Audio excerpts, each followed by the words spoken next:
influímos no ambiente. É bem verdade que há esse impacto do ambiente sobre nós e vimos as dificuldades, mas é bem verdade que há a nossa influência sobre o mundo. E essa influência é maravilhosa, impacta as pessoas e ajuda na conversão das pessoas.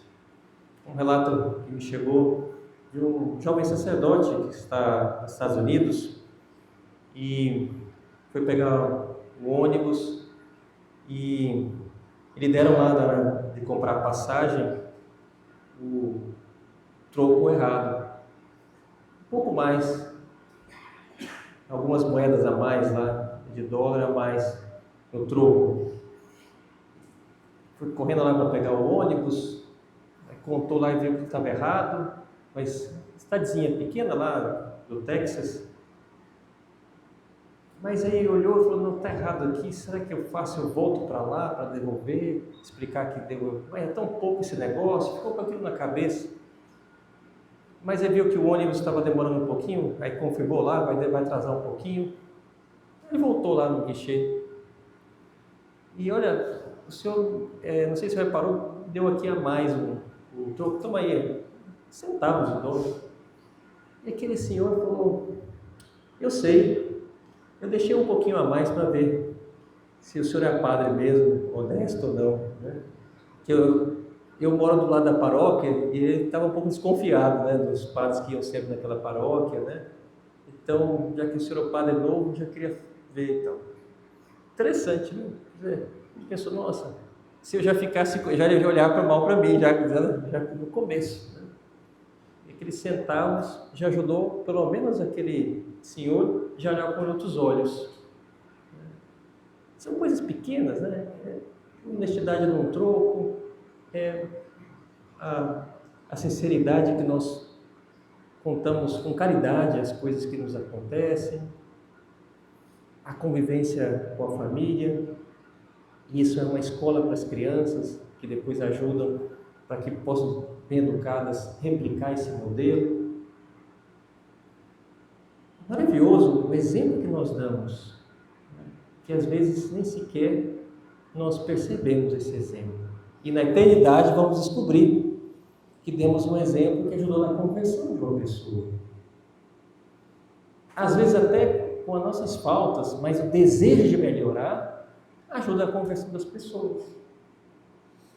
Tem um exemplo que o Dom Javier, que era o prelado do Opus Dei antes do Dom Fernando o atual, foi Dom Javier que me ordenou sacerdote. Ele faleceu em 2016, até com fama de santidade. Ele gostava de contar uma história que lhe haviam transmitido num país, se não me engano, da América Central, em que ele foi visitar e uma senhora, então, contou o que aconteceu com ela. Era uma senhora já idosa, que tinha problema de audição, não escutava bem, e ela tinha o costume de, com frequência, ir até a paróquia para se confessar. Havia um confessionário. Só que já tinha acontecido outras vezes em que ela ia ao confessionário, se ajoelhava, começava a fazer a confissão, e só depois ela percebia que não tinha ninguém no confessionário, né? Então, porque, enfim, pensava que estava lá o padre, no horário normal, e aí depois, como era a grade, não dava para ver nada, aí depois ela saía, olhava lá e não tinha ninguém. E aquele dia, que era o horário pouco antes da missa, ela foi novamente para se confessar, era o horário que normalmente atendiam naquela paróquia, e aconteceu do mesmo jeito. Ela entrou lá, começou a confessar e de repente, oi, alguém aí e tal, aí saiu e viu novamente que tinha se equivocado. Ela deu uma risada, né? Poxa vida, tem que agora ter mais certeza que tem, né? Deu uma risada e sentou no banco e foi assistir a missa. No outro domingo, quando ela foi lá, aparecia uma jovem, a mãe de família jovem, e veio lhe cumprimentar. Olha, eu queria dizer uma coisa para a senhora, eu estava com vergonha, mas resolvi te procurar aqui. Que eu me lembro, a senhora por acaso veio confessar semana passada aqui nesse confessionário, não foi? Sim. Pois bem, eu vi a alegria com que a senhora saiu daquela confissão, que eu resolvi me confessar essa semana, graças à senhora. Né? Aí ela ficou calada, assim, agradeceu e tal, não falou, olha, eu não confessei naquele dia, mas a alegria, né, a alegria de ter rido dela mesma, do defeito dela, que ela, enfim, não escutava mais. Deus utiliza até os nossos erros, quando a gente quer acertar, para dar um bom testemunho. Então, que a gente não fique constrangido. Eu vou procurar fazer o melhor possível, mas até dos meus erros, que eu não quero acertar, quero fazer bem, mas até deles Deus pode fazer um tesouro. E aí, então, eu queria nessa meditação dar algumas dicas, mais exaustivo, longe disso, mas os âmbitos mais conhecidos da nossa vida, onde podemos dar esse testemunho. A saber, já é óbvio, mas no nosso núcleo familiar, expandindo para os nossos amigos, né? Chegando naqueles mais distantes, mas que nos veem também, sei lá, um colega distante de trabalho, alguém na rua, né? Então, esse âmbito, vamos lá, do mais próximo ao mais distante, todos ajudamos e influímos. Mais próximo, vamos olhar aqui, o nosso núcleo familiar. Os filhos se espelham muito nos pais. Não pensemos, não, filho pequeno, porque o filho adolescente, então, já é o contrário, né? Adolescente, o pai faz A e o filho faz B, né? Até o pai sabendo disso, até dá para até manipular o filho. Então, eu vou fazer B querendo que o filho faça A. E aí ele acaba... Mas fica um exemplo, sim. Até o filho adolescente, os mais velhos também, porque fica, mesmo mais velhos, a lembrança de infância. Que eu dê bom exemplo. Faça aquilo que Cristo no Evangelho se conta. Cristo fazia e ensinava. Fazia. Então, um bom exemplo na família é aquele pai, por exemplo, que acorda antes dos filhos.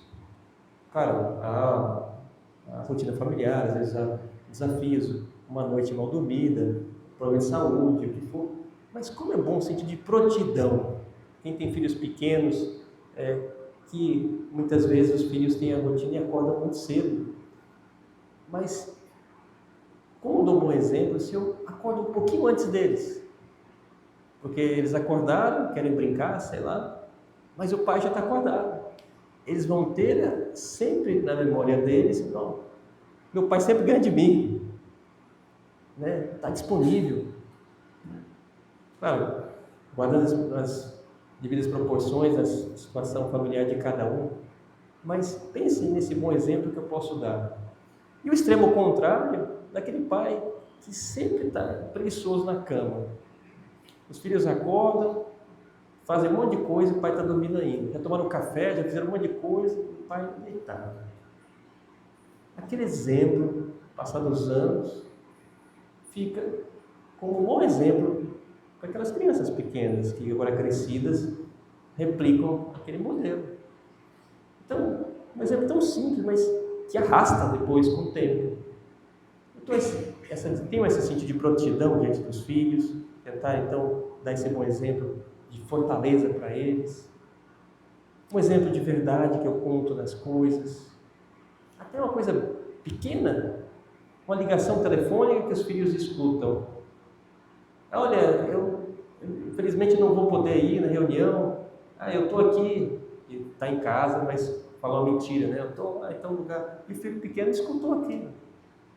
Então na situação assim, dá para então mentir no local? Eu já contei aqui alguma vez um exemplo que me aconteceu de criança.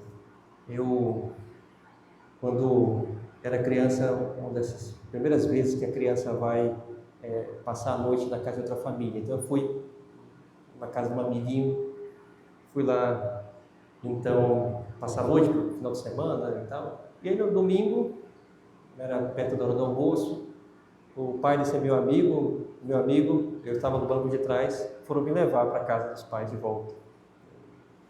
E aí era domingo, cidade interior, não havia muito trânsito, e bem próximo da casa dos meus pais tinha um semáforo. E esse pai, que estava lá dirigindo, cidade pequena, não tinha trânsito nenhum, ele passou o semáforo no vermelho, não tinha ninguém. Mas poucos metros, estava um pouco escondido assim, tinha um carro de polícia que viu tudo, né? E aí, no imaginário de criança, né, eu lembro assim, parecia o momento de maior aflição, porque o policial parou o carro mesmo. Aí parecia aqueles filmes assim, que vem lá, todo, de fato, ele estava todo fardado assim, e até ligou a sirene, daí parou o carro assim, veio lá a polícia, né? E aí foi falar com o pai do meu amigo, e eu não imaginaria, vou preso, vou ser preso, você era criança, né, pequeno, está lá no fundo, atrás. E aí vem lá o guarda e perguntar para esse amigo, o pai do meu amigo, olha, o senhor não viu que o senhor acabou de passar no semáforo vermelho, isso não se pode e tal. E aquele pai disse para o guarda, seu guarda, eu vi que estava vermelho, eu só não vi que o senhor estava aqui do lado, né? E com certeza, se eu tivesse visto, eu teria parado, mas não vi. E o guarda falou, então olha, próxima vez toma cuidado aí e tal, vai embora. Eu já estava pensando assim, a casa dos meus pais aqui, eu vou sair correndo e já vou embora assim, não sei o que e tal, não, mas vai embora. E foi, contou a verdade. E ficou na minha cabeça, nossa, esse pai conta a verdade. Então, essas coisas, como são boas, esse exemplo de fortaleza, de verdade, de atenção para com a esposa que os filhos veem. É verdade que às vezes podem nos ver em um momento de impaciência, numa dificuldade, com uma esposa, mas que vejam, e eu procuro então, que vejam mais esse momento de carinho, de atenção para com a esposa. Se há alguma dificuldade, até que eu procure resolver antes com a esposa, longe dos filhos. E dê esse bom exemplo maior de carinho, de atenção, que como cai no coração profundamente das crianças, que levam para toda a vida. O ambiente familiar, com exemplo de fortaleza, como eu falava, um exemplo de veracidade, exemplo de humildade, de reconhecer os nossos erros, que a gente esqueceu um negócio, a gente conta, reconhece, ri de nós mesmos, e a criança vai crescendo olhando esses detalhes. As crianças repetem tudo, impressionante. Um outro pai de família dizia que estava com criança pequena e quando então tinha que cuidar da criança, a esposa estava no trabalho, e então era o momento que aproveitava para fazer algumas orações. Ele dava muita piedade, fazia algumas orações em joelhos. A casa vazia, estava só a criança pequena, ainda poucos anos, estava brincando lá no brinquedinho lá e tal. Eu, às vezes, repetiu muitas vezes. Fez uma oração breve lá, de joelhos, pegava lá um livro, lia um pouquinho de joelhos, a devoção daquele pai de família. Enquanto a criança estava lá brincando. Até que certo dia, passado vários meses, a mãe foi falar com esse pai, dizendo, olha, não sei o que está acontecendo com o fulano lá, o filho. De vez em quando ele fica de joelho, ele pega um livro, fica mexendo assim, né? Era no mesmo lugar, né? O pai ficava de joelhos, né? E aí o pai teve que dizer, olha, eu já sei, ele está me imitando, o que eu faço, né? Fazia, não sabia o que estava fazendo criança, mas estava repetindo o que o pai estava fazendo. O exemplo de piedade, a nossa assistência à missa, enfim, tantos exemplos que ficam no coração dos filhos, da esposa, e que transformam. Tem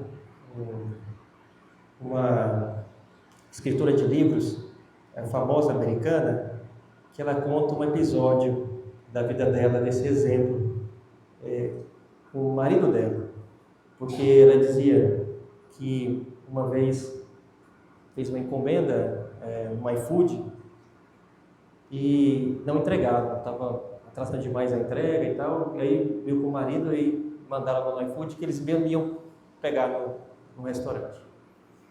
E aí foi o marido para pegar, e a filha, 10 anos mais ou menos, resolveu ir com o pai. Não, vou também. Então foram os dois lá pegar a encomenda. Era comida lá, um sanduíche e tal, e tinham alguns complementos.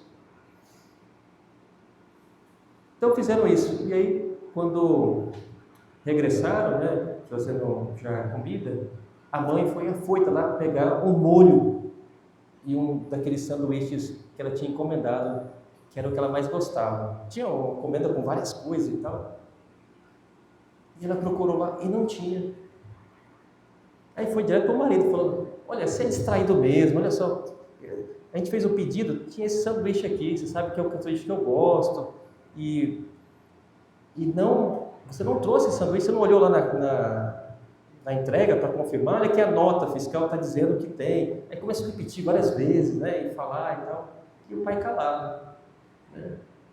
Aí a filha, que era pequena, não aguentou e defendeu o pai, dizendo o que tinha acontecido, que o pai não quis contar.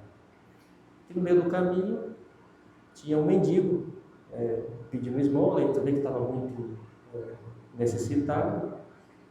E o pai abriu aquela sacola e pediu para ele pegar algum sanduíche. Ele pegou ao acaso um e foi exatamente o que a esposa gostava, né?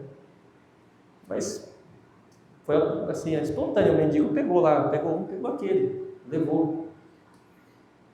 Mas aquilo tocou no coração da filha, porque o pai não se defendeu, ficou em silêncio, deixou a esposa falar tudo, né? Falou lá longamente. E a filha que teve que tomar partida lá e explicar. E aquilo levou para o resto da vida aquela filha, e aquilo ele dizia que foi decisivo para a vocação religiosa daquela filha, que depois resolveu entrar numa ordem religiosa, lembrando esse exemplo de saber sofrer em silêncio diante da verdade. Enfim, um exemplo que tocou para o resto da vida daquela filha. Impressionante. Bom, um ambiente familiar. Que há infinitos exemplos. Mas expandimos isso. O ambiente entre os mais próximos, nossos amigos, que também Deus espera que nós possamos dar esse bom exemplo.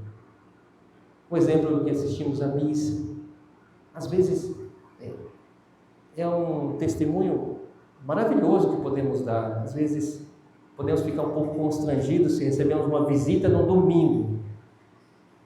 E aí tem o horário da missa, e essa visita, então, e às vezes pode atrapalhar e até impedir que a gente faça o preceito dominical, porque temos uma visita. Então, será que eu tenho que dar esse bom exemplo? Claro que tenho que dar esse bom exemplo. Se é uma visita inesperada, eu até aviso: olha, nós temos o costume de assistir à missa, se quiser ir conosco, ou quiser ficar aqui em casa, se é uma família próxima que dá para ficar, olha, vocês podem ficar aí, eu volto daqui a pouco. E de repente, esse testemunho vai ser decisivo para a conversão daquela família.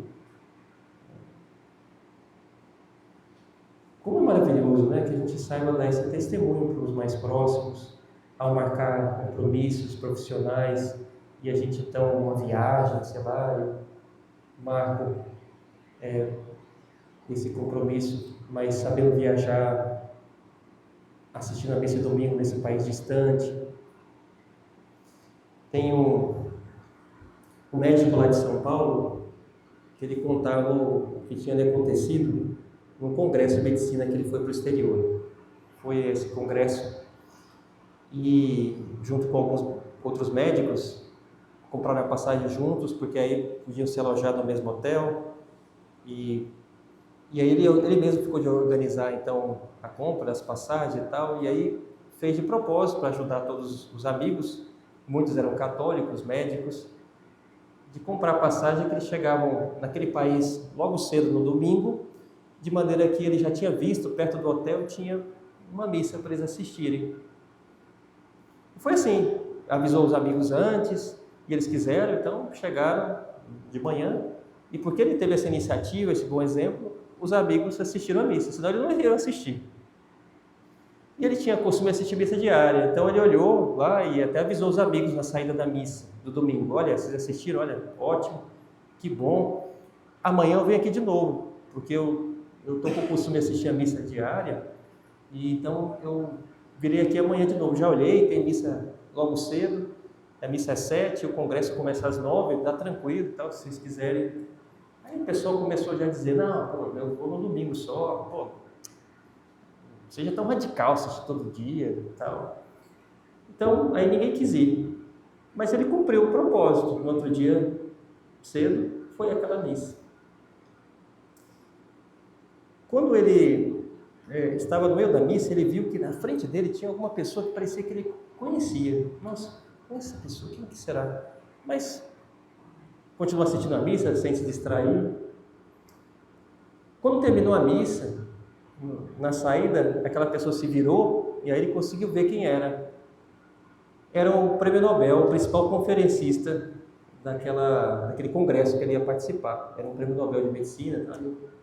Cara, o fulano está aqui, né? Então aí na saída da missa ele cumprimentou um senhor já de idade, né? Que, olha, eu vou estar com o senhor na agorinha da conferência e tal. Ele até pediu para ele assinar lá autógrafo lá nos anais, que ele estava lá com a pastinha lá, e que ele já ia direto para o congresso.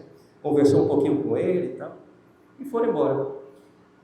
Quando ele chegou lá, os amigos estavam lá e tal, no congresso. Oh, menos mal que você não chegou atrasado, né? Você foi lá na missa e tal.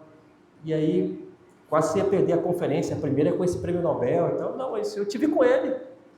Teve com ele? Aonde? Ele estava na missa. Pô, ele foi na missa? Não sabia não, o cara foi na missa. Nossa, eu acho que vou na missa tomar aí com você. Então, interessante, né? Aquele prêmio Nobel, sem conhecer os outros, claro, pelo seu prestígio também, ajudou aqueles outros, talvez médicos, que não estavam dando muita importância para a fé, para que começassem a perceber, nossa, é possível ver bem a fé e ter excelência na minha área. Tanto que está esse prêmio Nobel assistindo a missa.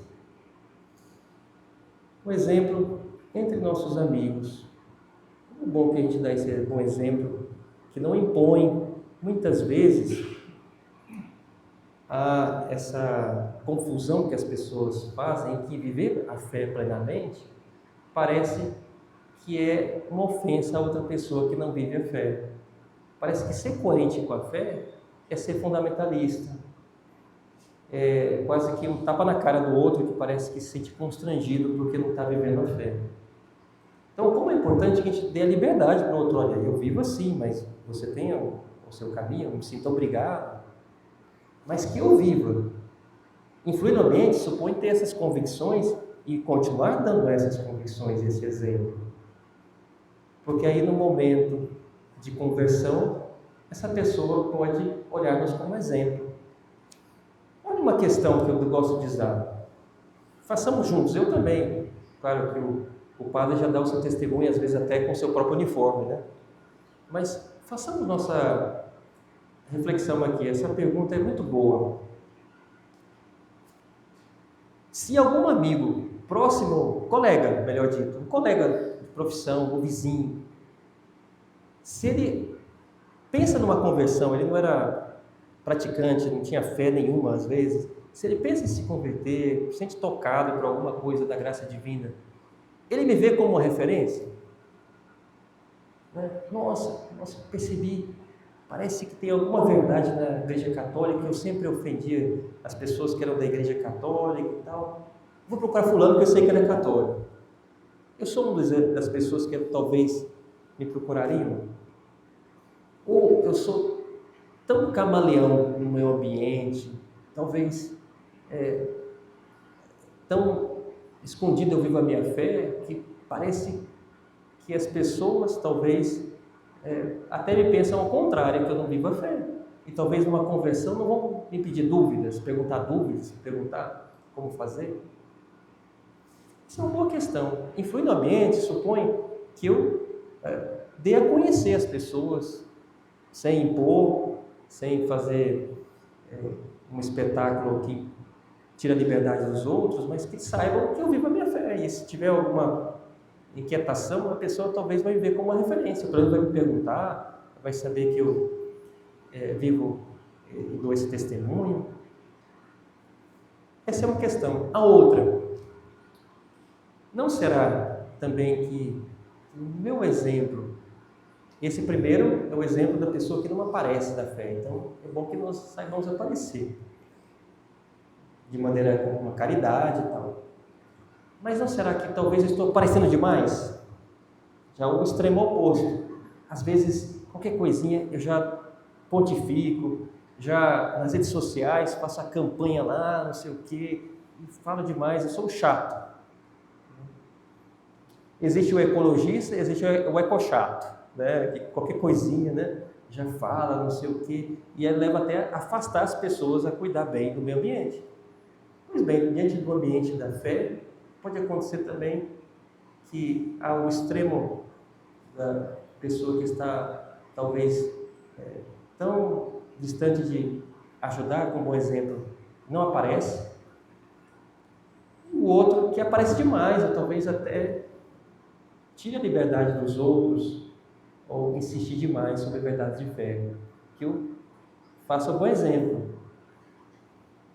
E esse bom exemplo supõe que eu apareça, mas também que não imponha, não seja o chato da convivência.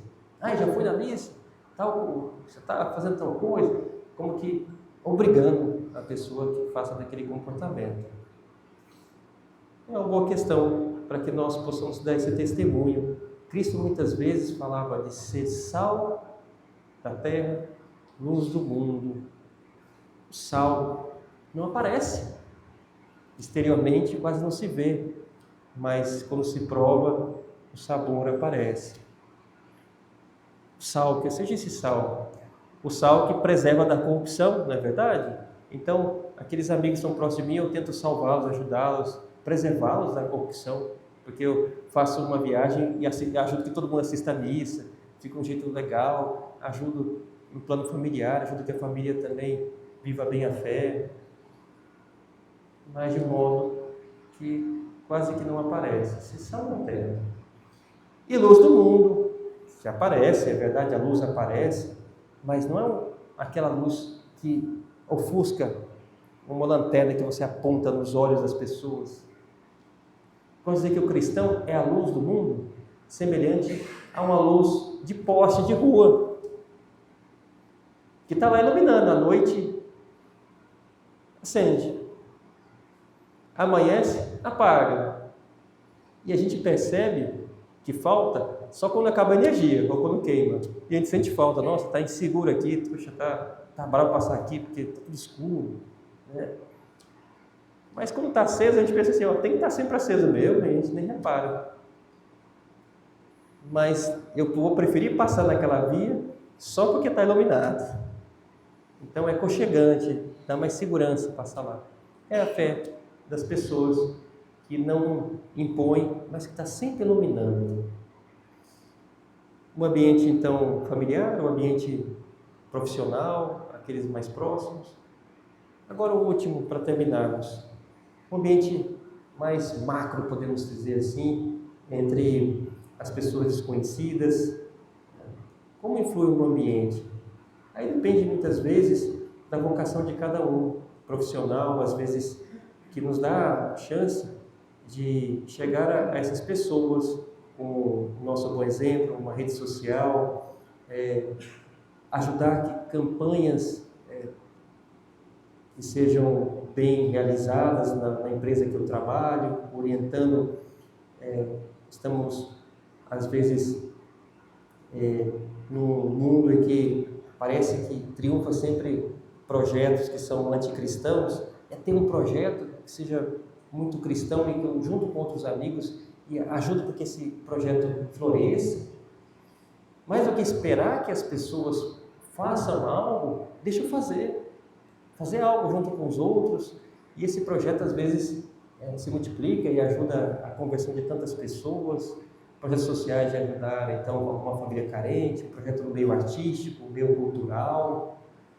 Em vez de dizer, olha, nossa, tem poucas pessoas que fazem coisas cristãs nesse ambiente, você não pode fazer?